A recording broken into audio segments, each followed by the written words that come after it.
Hey everybody, welcome to the channel. I'm Fox and today I have a brand new legendary build video for you. This is actually two legendary builds, and this video is essentially an updated version of one of my most successful videos to date that was originally released back in TU 10.1 when they massively improved the drop rate and the quality of loot from legendary content. We only had the strongholds back then and we now have the summit, and these builds have been adapted and actually massively improved for all of those. So what I want to do today is go through what I believe to be the only two builds that you'll now require for legendary completion. This is all the strongholds, this is the legendary summit, and the whole purpose of this video is to give you all easy to put together builds, very easy to farm and complete, but the purpose of it is if you have a team of 2, 3, 4 of you and you want to hit the hardest content in the game to obtain the best loot in the game, therefore minimizing how much optimization resources you'll need, then these are the builds for you. So the long-term subscribers of my channel will remember the original two builds as a support skill build and then just a standard skill damage build. We're basically looking at the same thing today. You can see one of them is titled support skill and one of them is titled flex skill. What you want to have is 3 people on the flex skill version, and there's a reason it's called flex, and I'll go through that in a second, and one of you on the support skill build. Now before we go into that, I do just want to again thank you all for the continued support of the channel, and if you do like the content that I provide, please don't forget to like and subscribe and hit that notification icon for future videos. I'll predominantly post build videos for PvP and PvE in the Division 2 and to a lesser extent Destiny 2. Okay, so with all that aside, let's get into it. So the support skill build that you see in front of you, I have already covered this in a previous video, so I'm not going to go into a huge amount of detail. I won't be showing you gameplay of this, I will be showing you gameplay of the other build, and I'm also going to show you exactly how these two builds work once I've gone through them. If you do want to skip to any part of this, please go into the description. I will timestamp this build, as well as include the link for the full video covering gameplay and every aspect of this build. I will link the second build that the other 3 team members want to be on. I will link exactly how to use these builds and the changes that you may need to make based on the particular type of content you come up against, be it a stronghold or a specific room in the summit. And finally, I'll show you some legendary summit play on the flex skill build, so you can see exactly how that will work. So let's get into it. The support skill build. The whole purpose of this build, and this is one person in your team that needs to be running this, and this is the harder of the two builds to put together. The point of this build is to essentially buff not only yourself but everybody else in your team. What this build will essentially do is drastically improve the damage of everybody. It will also improve the healing capabilities of any healers in your team. It will improve the status effect damage. It just improves literally everything that you could essentially pair with this build with your other teammates. And the way that we are doing that is by using a combination of Overwatch, which gives your entire team a 12% weapon and skill damage buff, so it works for their capacitors, their Scorpios, their turrets, their drones, their oxidizers, anything you can think of. We're pairing that with opportunistic, which gives us a multiplicative damage buff, or technically a damage resistance debuff, to any enemy that we fire into using a shotgun or a sniper rifle. In conjunction with that, we are using the Scorpio shotgun, as when you get 7 shots on a single target, they take a further 20% additional damage. So we're getting 10% damage additional damage taken to our enemies just by firing this gun. If it's say a boss or a heavy or a warhound, which are of course the most dangerous things in legendary, we're going to take easily be able to get those 7 shots on them, thereby improving the damage of those by an additional 20%. A further 12% additional damage to all of your skills and weapons, which is really good for the capacitor by Overwatch. And then on top of all of that, we're going to be using the Artificer Hive. The Artificer Hive provides a substantial skill damage buff of 70%, but what it also does is it buffs healing skills and status skills by 40%. So by using the Artificer, you will essentially buff everybody regardless of the skill they use on the flex skill build. And that is essentially the reason we're calling that second build a flex skill build, as it is usually a good idea to have the secondary skill, as I'll be calling it, swapped out depending on the room that you're in. We'll come to that shortly, but for this build, the Artificer is crucial. You want to be using the BTSU data gloves because this gives us, with a skill tier 6 build, a total of 90% skill haste for your Artificer. So you can just overcharge this every 2 minutes, get your charges back all the time when you run out. This is absolutely key to this build, and the combination of BTSU with the Artificer, Overwatch Opportunistic and Scorpio just provides an insane amount of everything for your team. The secondary skill on this build will want to be an assault turret, and you want to have 4 assault turrets in your team, in total. So this skill is very important. It does a huge amount of damage. It lasts for a very long time. It's great at taking aggro. It's incredibly tanky, and don't forget the Artificer does have the capability to actually heal any skill that is within its radius. The pieces that you want on this build are 3-piece Empress, because that gives us skill health, which is really good for our turret, skill damage, which of course is important, and skill efficiency. Again, I have covered skill efficiency in the past, but just to clarify, 10% skill efficiency is 10% of every skill stat in the game. So skill repair, status effects, duration, damage of course, haste and health. It's everything. So technically Empress International is actually giving 20% skill damage. It's amazing, but it does buff our Artificer as well. You want to have 1-piece Wyvern on here as well for the additional 10% skill damage, and in my personal opinion you want to be including Murakami knees, the named Emperor's Guard knees, which are a DZ exclusive, as these give us 1% armor regen, just helping to keep you topped off. But more importantly, that 20% skill duration just means that your Artificer and your turret do last quite a fair bit longer. Everything needs to be rolled into skill damage where possible. My pieces aren't the best roll pieces, but as long as you can get anything similar to this, then you'll be absolutely fine. BTSU does give us repair skills, but that actually does work with the Artificer healing other skills in the game. So again, this is a very powerful exotic, and in my opinion, an absolute necessity on this build. Scorpio again is extremely important, but if you don't have this yet, you do get this as part of your season pass quite early on, in fact. Then just use any other shotgun, preferably within sync, or a sniper rifle within sync to buff your own damage. But the Scorpio is just best for this because the Poison, Desaurian and Shark all have the ability to stagger enemies, and that is very important when killing them quickly. But of course the 20% additional damage buff is the most important. Your secondary weapon is your choice entirely. I typically just run a perfectly in sync weapon, as when I get the full damage buff from this, I might then just switch over to this to buff my skills even further. And even though this build doesn't have waveform or anything like that, I can hit very comfortably over 300k per bullet, with this turret. And bearing in mind I've got BTSU on here, which doesn't have any skill damage. I've got Murakami, so this isn't like a fully optimized skill build, but I can still hit over 300k per bullet with this turret alone. And of course what I'm actually doing is buffing everybody else by all of these substantial amounts from the Artificer, Overwatch, Opportunistic and the 7 shots from Scorpio. Technician is also a must here, as you need the Artificer to come with that, and it then allows you to roll one of your pieces to red or blue. I prefer blue for the survivability, but red is also very good for the Scorpio doing additional damage. I think blue should always be your top choice though. And then what it also does is gives us the additional 10% skill damage. So that is the first build just there. Screenshot that if you would like to. You can see the damage stats on my turret are 117k, but of course that's not factoring in even one of these buffs. On top of everything else you're giving the team here, when you overcharge them every 2 minutes or so, you're going to gain even more damage. So honestly, the damage of this build alone, even though this isn't the true DPS build, just goes through the roof just by having one person in your team with this particular build. Nice and easy to farm for. If you can't get the Murakami name knees, don't worry about it. You can just run a standard Murakami. It really doesn't make the difference here, but just make sure you're getting your BTSU, your Artificer, and ideally the Scorpio shotgun. So if you'd like to screenshot that build, please go ahead and do so. What I'll now do is show you the Flex build. Okay, so here we are on the second build. This is the build that you want the other 3 members of your team to run.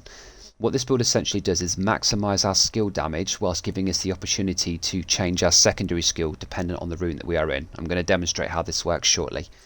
Now, the reason I call this Flex is there are actually a number of things that you can change. So I know I kind of said this is the only 2 builds that you need for Legendary. That is true, but there are 2 things on this build that you want to consider changing depending on the Summit room that you're in or the Stronghold that you're in. One is the secondary skill. You want to be keeping your primary, the assault turret, so you should always have 4 assault turrets in your team. The second skill can be anything that you want depending on what you are doing, and I'm going to give you an example of a couple of skills that are very powerful to swap out to here.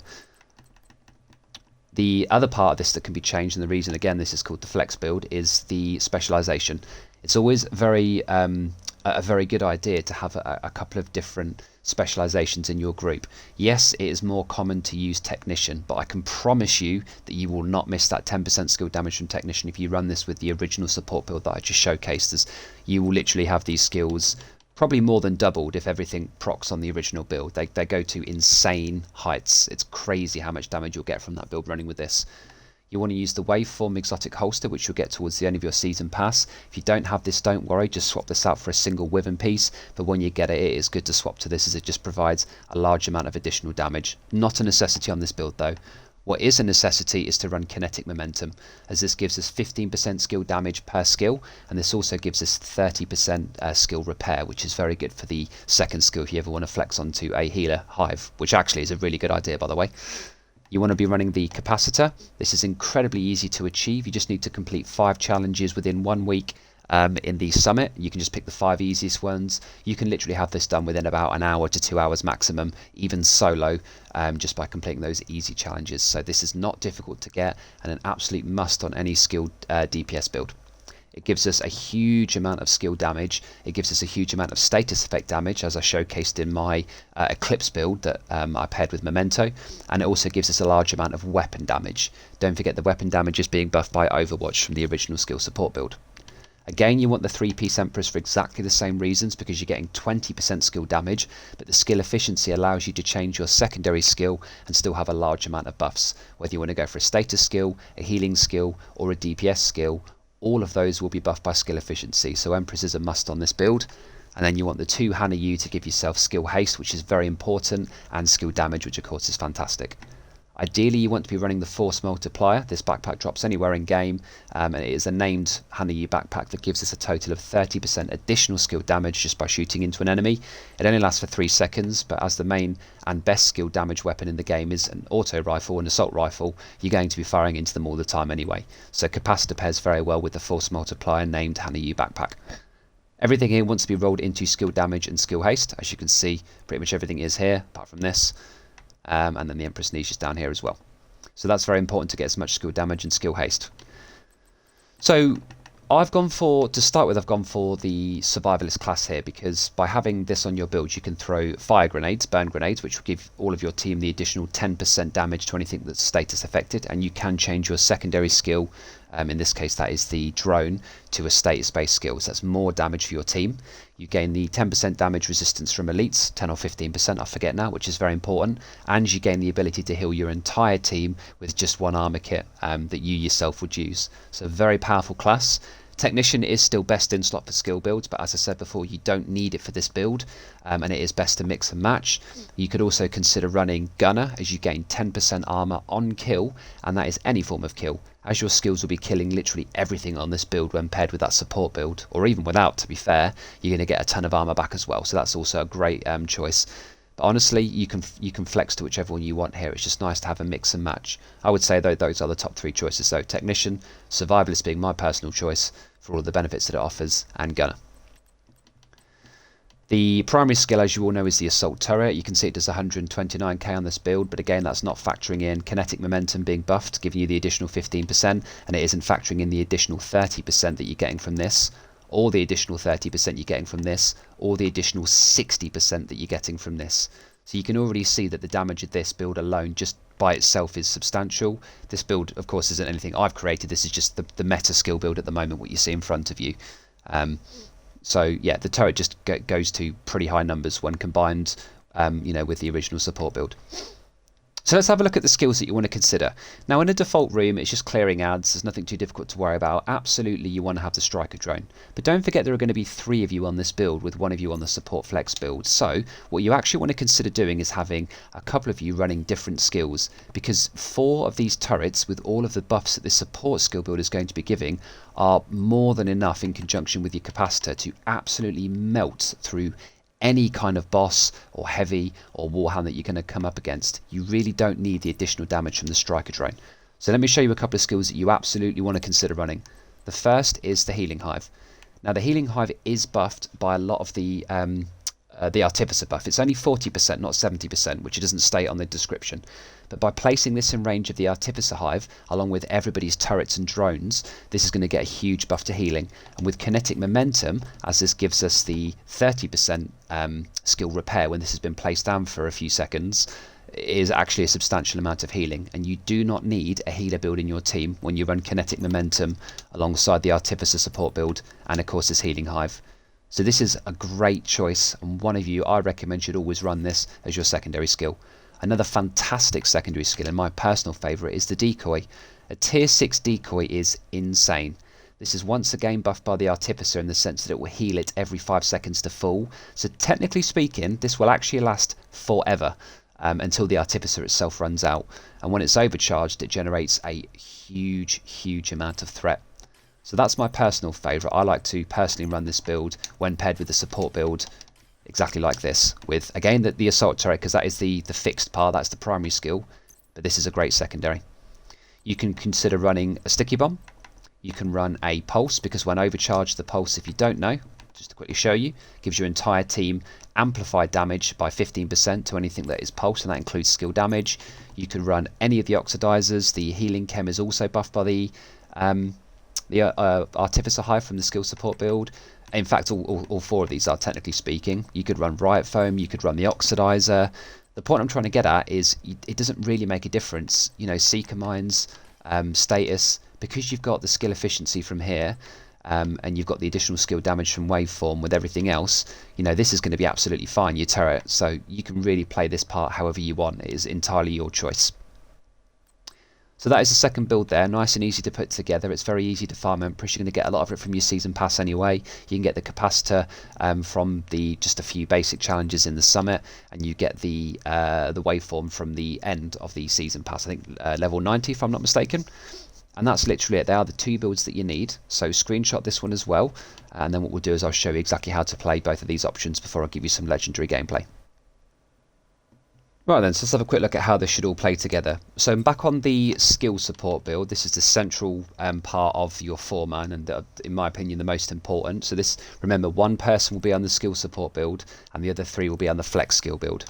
The way that you want to play this is when you come into a new room, you want to be placing your Artificer out in an area that is going to be touching you, but also in front of you as well.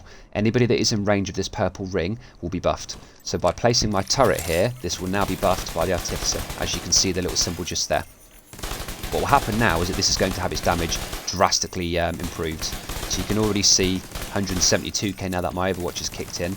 We've not even applied opportunistic yet. So that's gone up to 190k. 190k you see there. And bear in mind, I haven't even got the 20% from Scorpio yet. So what you should have is the Artificer, like this. You want to have all 4 of your team's turrets anywhere in range of this, and then all of their secondary skills also in range of this. So if you have a healing hive in your group, which as I've already said you should do, you want to have that ideally behind you. But as long as the healing hive itself is within the purple radius, if you can see that, of the Artificer, it will have its own healing buffed by 40%. That's true for the chem launcher as well. If you're running anybody that's running the oxidizer, again I will quickly demonstrate that now. So any of the chem launchers are buffed by the Artificer. Let's just put on the burn one, for example. Now you see at the moment my buff bar has nothing. If I put the chem launcher in my hand, watch this. You see I've got that buff now for the Artificer. That means this chem launcher is going to do more damage. If it was the healing one, it would do more healing. If it was the oxidizer, more damage. So again, it is important that all of you and all of your skills are in range of the Artificer. This is the central part of this entire group play build, and this is what makes it so powerful. It's true as well for the decoy, which I think is the single best skill to run on one of your teammates. You don't need 2 people to run it. But again, by placing this somewhere in range of the purple ring, you'll see that this also becomes buffed, and as that starts to take a lot of damage, you see there, it's buffed as well. This will get healed every 5 seconds. This will literally never die as long as this is down. And the best part is, if it does go down, you can just pop it. Still going to be overcharged and buffed for a 5-second window. Now I know I've got skill haste turned on in here, but you will get your charges back very quickly, as of course the BTSU do give you that 90%. And that's literally it. You just come into every room.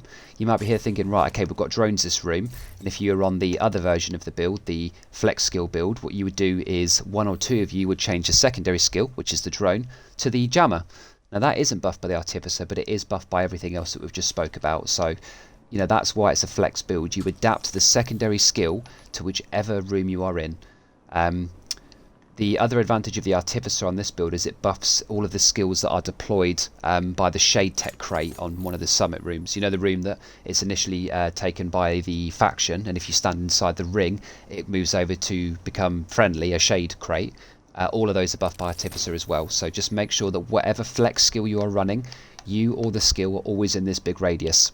and that's literally all you have to do. It's super simple to play, very, very powerful, and I can promise you, if you haven't tried the combination of these two builds, and you've got a couple of friends that run together, you're about to see some crazy damage numbers, and you're going to be cutting through those heavies with their bleed backpacks in no time at all to get your top end gear from a legendary farm.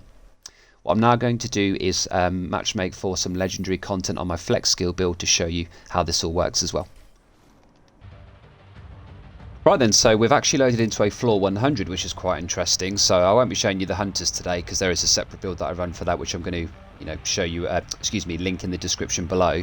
But I'm going to be sticking on the flex build just here. I will probably just stick with the decoy, and you may think that's a waste with waveform, but I can promise you it isn't. It just does more damage than anything else that can fit in this slot. If you want to change other parts of this, you can, but the whole point of this being a flex build is this just covers both skills. So for the most part, when you're running two damaging skills, this is going to work really well. But if you do decide to run a different type of skill here, it's not the end of the world if it's only buffing one skill at a time, because it's still a larger buff than having a Wyvern here, for example. Now in this situation I probably should be showing you my support build, because that's the one that buffs basically everything that you can see here quite substantially. We're not going to be doing that because I've already showcased that, so I would highly recommend that you watch that video. It's very good, the build, and that kind of showcases that in more detail. You'll see just how much damage I can buff everybody else by in that separate video. So that healing hive isn't reaching me out there for some reason.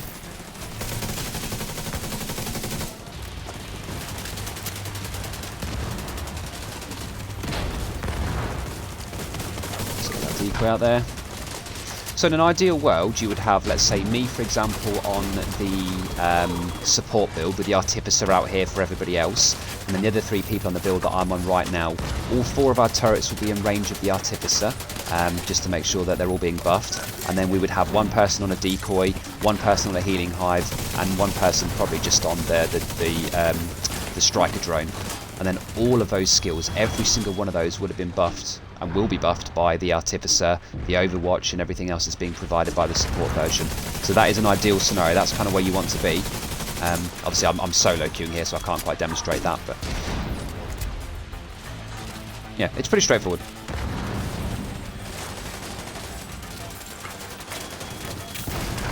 The damage from this build alone is really good. I mean, a lot of you have probably already seen this build. There are, I'm sure, other content creators and the people that just run this with this more basic version here.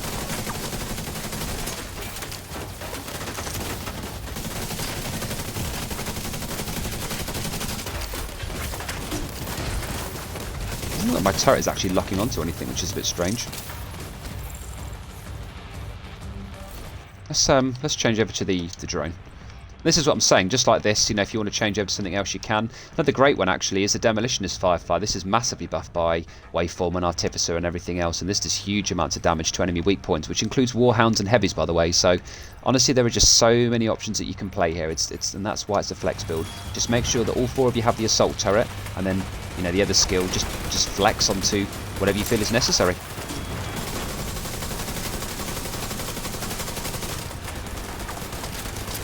So we're getting some pretty big damage numbers already.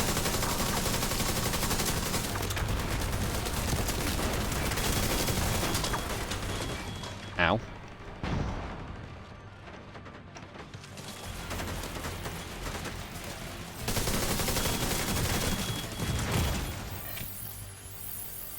And this is so like this guy has the healing hive here. This isn't being buffed by the Artificer or anything. Imagine if we had that as well, the amount of additional healing we'd be getting. It's crazy. Where are these drones coming from? Oh, that guy over there. So that drone is already hitting 156k, which is pretty good. Some stacks built up from Capacitor to buff that damage even further. What I'm going to do here is pop the armor kicks. It heals everybody in range. Immediate medical assistance needed. And you see here, because I'm not on the support build here at the moment, and these guys are all on their own different builds, there isn't any synergy. We're getting through this, but with no disrespect to these guys or to myself, this is a little bit sloppy. If you had three people on my build right now, with a decoy and maybe a healing hive thrown in there with those 4 assault turrets, and then one of us on my support build that is just going to buff and heal massively all of our skills deployed, this would be clean, fast, efficient. the damage output would probably be double what it is now. You'd be seeing some substantial damage numbers. So I don't want to sort of spend too long on this really. You all know how legendary content works. It was more just to showcase the two builds. Please do let me know your thoughts in the comments. I'm curious to know if you're interested in running any one of these in particular. A lot of people who run this flex version, but have you considered any of the skills that I've suggested? Have any of you built my support skill build yet from my original video linked in the description? If you haven't, I highly recommend you do so. Have it with your friends running 3 of this, and honestly I can promise you that your legendary clears from 0 to 100 will be incredibly efficient and you'll get all the loot that you want. Thank you very much for watching the video and for the continued support of the channel, and I will see you all in the next one. Peace.